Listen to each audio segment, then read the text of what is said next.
The denizens of the mythological world are mighty and impressive beings at their own right, but the weapons they possess are equally awe-inspiring and sometimes powerful enough to level a field. Only a select few are deemed worthy to wield these extraordinary relics, as death and destruction will surely follow should these fall into the wrong hands. Here are the top 10 most powerful and magical weapons in mythology.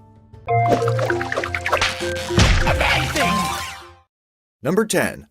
Honjo Masamune. Crafted by the master swordsmith Goro Nyudo Masamune, the Honjo Masamune is believed to be Masamune's finest work. It is so perfectly crafted, it is said that each of its layers are as thick as an atom. The Honjo Masamune earned its place in Japanese legend after a swordsman named Umanosuke attacked General Honjo Shigenaga. The sword was able to split the general's helmet in half, a feat that no Japanese sword has ever achieved. In the end, the general was victorious, claiming the sword for himself. It was then passed from one hand to another until it ended up in the hands of an American soldier named Sergeant Colby Bemore. The legendary sword has never been seen or heard of ever since, but the search still continues up to this day. The Honjo Masamune also has a place in modern fiction, often wielded by protagonists to do battle with their rivals. They also demonstrate extraordinary abilities, such as making the wielder invisible by splitting slight due to its perfectly balanced and aligned blade. But no matter how exaggerated they may portray the Honjo Masamune in fiction, it still retains one characteristic that is present in all of Masamune's swords: never to cut down the innocent and undeserving. Number 9. Freygarak. Considered to be the deadliest sword in Irish mythology, the Freygarak is a magical sword forged by the gods and bestowed upon Magann MacLír and later by his foster son Lugh. The Freygarak is also known by its other names: the Retaliator, as it can slice through armor and inflict wounds that cannot be cured by any medicine, and the Answerer, as it can force truth from anyone once they have been wounded by it. While it was originally owned by Manannán, it was used mostly by Lugh after obtaining it from Tír na Embio, or the Land of the Living. The most prominent use of the sword was at the Irish saga Cathmaige Tuired, where Lugh used the Freygarak, along with his other magical items, to do battle with the Fomorianzi. The Freygarak was later given to his son Cuchulainn, who had his fair share of adventures with it, and later to Conn of the 100 Battles. Number 8. Excalibur. One of the most iconic pieces in the Arthurian romances, the Excalibur is a mystical sword owned by the legendary King Arthur. Deemed as a holy sword, it is said to have blinded its foes with the light of 30 torches, allowing King Arthur to cut through ranks of enemy soldiers with ease. The gem scabbard of Excalibur is considered even more powerful, as it prevents the holder from getting harmed during battle, allowing King Arthur to survive even the most fatal wounds. There are two different renditions on how King Arthur obtained the sword. In Robert de Boron's Merlin, he obtained Excalibur by pulling the sword out of the stone, but in the post-Vulgate cycle, he obtained Excalibur after the Lady of the Lake gave it to him after he broke his first sword, the Caliburn, which is the name given to the sword he pulled out from the stone in this rendition. The final fate of the sword remains the same between the two versions. The Lady of the Lake is said to have retrieved the sword after it was thrown into the lake upon the request of a dying Arthur, never to be seen or held again by mortal hands. Number 7. Thunderbolt. The well-known symbol of the Greek god Zeus, the thunderbolt is Zeus's favored weapon. It was given to him after he rescued the Cyclops during the war between the Titans and the Olympians. As the name implies, the thunderbolt allows Zeus to throw down lightning bolts as if they were projectiles, smiting anyone who dare defy his bidding. Zeus used the thunderbolt primarily to safeguard the people of Mount Olympus. An example of such event would be the battle between him and Typhon, wherein he threw 100 lightning bolts to destroy his opponent, saving the gods and goddesses of Mount Olympus. Zeus was also known to use the weapon whenever someone angered him, which was very often. Asclepius was killed by one due to his knowledge in medicine, as Zeus determined that he threatened the balance between gods and men. Salmoneus was killed by one as well after he pretended to be Zeus. Regardless, Zeus was known to be a fair and just god. Woe be to those who dare incur Zeus's wrath. Number 6. The Trident of Poseidon. The trident was bestowed upon Poseidon alongside Zeus's thunderbolt.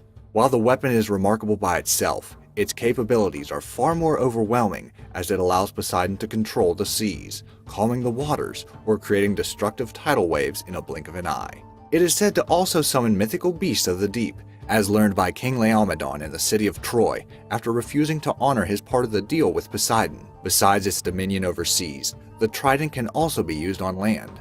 When struck on the ground, it can cause earthquakes and drought. While it may seem that the trident is more powerful compared to Zeus's thunderbolt, Its full extent of power can only be used when it is on the water. Nevertheless, it is still not wise to anger Poseidon, lest you face the same anger that befell his victims. Number 5. Gungnir. The favored weapon of Odin, Gungnir is a magical weapon crafted by the dwarves of Norse mythology. As expected of a weapon presented upon gods, the Gungnir was a spear like no other. Its aim is true, as it's capable of piercing its target no matter how far away they may be. Runes are inscribed within its tip, which boost its mystical capabilities, allowing Odin to strike before the enemies have the chance to retaliate. Odin used the Gungnir in several battles. One notable example is the war between the Aesir and Vanir gods, in which he threw the Gungnir towards the enemy host, effectively cutting down a portion of the enemy's army. The Gungnir, along with Odin, was last mentioned during Ragnarok, the final battle that ended the life of the Norse gods. Number 4. Green Dragon Crescent Blade. Formidable and powerful, this best describes the Green Dragon Crescent Blade. Held by Liu Bei's general Guan Yu, this weapon is incredibly heavy, weighing at 48.38 kilograms. Heavy as it may be, Guan Yu was able to use the weapon effectively with just one hand, a feat that no mere human can accomplish. Legends say that this weapon was crafted on a full moon with the blood of a green dragon, which explains the origin of the name. It is also said that it is able to repel evil creatures, as it was deemed to be a holy weapon bestowed by the gods themselves, regardless of it having supernatural capabilities or not. The Green Dragon Crescent Blade proved to be a boon to both Guan Yu and Liu Bei, as it helped the warlord realize his dreams of becoming an emperor. The Green Dragon Crescent Blade was later given to Pan Zhang after he captured him, only for it to be retrieved later by Guan Yu's son, Guan Xing. Number 3. Mjolnir. Held by the Norse god of thunder Thor, the Mjolnir is one of the most powerful artifacts in Norse mythology and can only be wielded by those who are deemed worthy. It may be small in stature, but the Mjolnir possesses extraordinary amounts of power and weight, able to level mountains with ease. Thor could also call down bolts of lightning with the Mjolnir at hand, destroying those who opposed the might of the gods. The Mjolnir was crafted after Loki made a bet with Brokkr that he couldn't produce better artifacts than that of the Sons of Ivaldi. Brokkr was able to win the bet by producing 3 great artifacts, including the Mjolnir. Although the Mjolnir has a bit of a flaw in the fact that the handle is shorter than planned thanks to Loki's meddling, the final product was better than expected, exhibiting traits that far surpass the other artifacts and weapons created by the dwarves. The Mjolnir is feared by many, including the gods themselves, as such a weapon can decimate the gods should it fall into the wrong hands. Number 2. Sheror. Wielded by the Mesopotamian god of war Ninurta, the Sheror is a sentient mace of great power. Created by Enlil, the father of Ninurta, it is used to enact divine punishment to the wicked. As a sentient weapon, it can communicate with Ninurta or act as a mediator between Enlil and Ninurta. Sheror's power is tremendous, as it is able to flatten mountains and raise forests with just a single swing.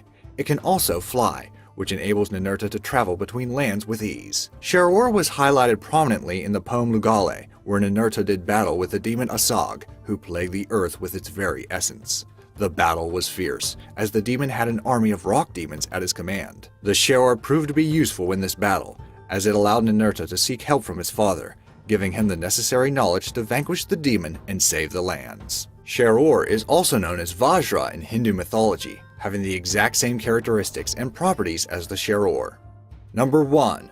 Brahmastra. The Brahmastra is a supernatural weapon created by Lord Brahma, the Hindu god of creation. Taking the form of a bow and arrow, this weapon is considered a destructive weapon, capable of destroying everything in its path and its surroundings.